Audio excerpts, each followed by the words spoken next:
અહીંયા જમીન ચકાસણી પ્રયોગશાળા અને સૂક્ષ્મ તત્વ ચકાસણી પ્રયોગશાળા આવેલી છે. તો અહીંયા અમે ટોટલ 12 પેરામીટરનું પૃથ્થકરણ કરીએ છીએ.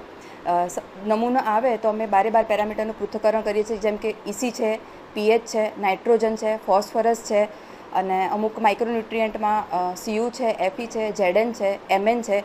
એવા ટોટલ અમે 12 પેરામીટરનું પૃથ્થકરણ કરીએ છીએ અને એ પેરામીટરમાં જમીનમાં કેટલા પ્રમાણમાં એ પોષક તત્વો રહેલા છે એનું અમે total soil health card generate કરીને આપીએ છીએ. સોઇલ હેલ્થ કાર્ડ આ પ્રમાણે અમારે જનરેટ કરીને ખેડૂતોને આપવાનું હોય છે.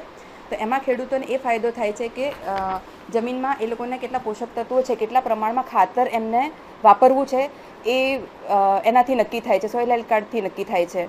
એટલે ખાતરનો વ્યય થતો પણ અટકે છે અને જમીનની ફળદ્રુપતામાં પણ વધારો થાય છે.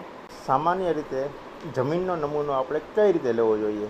તો ખેતરની અંદર જ્યારે આપણે જોઈએ ત્યારે ખેતરની બાજુમાંથી શેઢો નીકળતો હોય અથવા તો કોઈ ગાડા માર્ગ કે ત્યાંથી વાહન પસાર થતું હોય ત્યાંથી સામાન્ય રીતે 10થી 20 ફૂટ જેટલું અંતર છોડી દેવાનું, ત્યાંથી નમૂનો નહીં લેવાનો.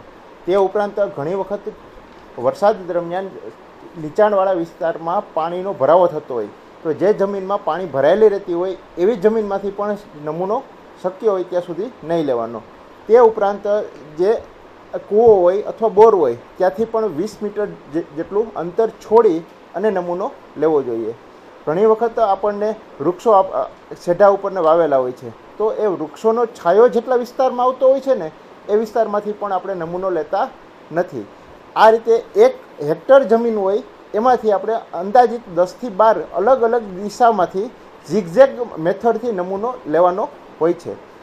નમૂના દરમિયાન જમીનની ઊંડાઈ આપણે કેટલી રાખવી જોઈએ? સામાન્ય રીતે જમીન ઉપરના જે મોટા પથ્થર એને દૂર કરી અને સરેરાશ 15 સેન્ટીમીટરથી લઈને 20 સેન્ટીમીટર સુધીની ઊંડાઈ ઉપરથી નમૂનો લેવો જોઈએ.